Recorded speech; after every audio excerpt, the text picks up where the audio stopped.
সবাইকে শুভ দুপুর। প্রিয় মানুষগুলো, পেঁপে আর মুগের ডাল দিয়ে বড়া খেতে কিন্তু অসাধারণ লাগে সত্যি।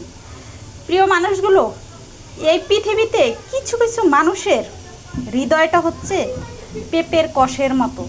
আপনি যেখানে লাগাবেন সেখানে খসে পড়বে, বিশ্বাস করুন। উপর দিয়ে এত সুন্দর চেহারা, মনে হয় যেন মাকার ফল, কিন্তু ভিতরে একেবারে তেতো এবং পেঁপের কষের মতো। আপনি আপনার শরীরে যে কোনো জায়গা দিবেন এবং হাত দিয়ে ধরবেন, হাতটা খেয়ে যাবে, দেবে যাবে।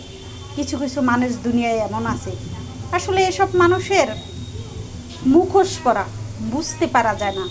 মানুষ দেখলে, চেহারা, ছবি বা চাল চলন, পোশাক আশাক দেখলে মনে করে এর চেয়ে ভালো মানুষ আর পৃথিবীতে হয় না। সত্যি তাই এসব মানুষের কথা বলা যাবে না মানুষের কাছে, তাহলে বিশ্বাস করবে না। সবাই ভালো থাকবেন, সবাইকে শুভ দুপুর।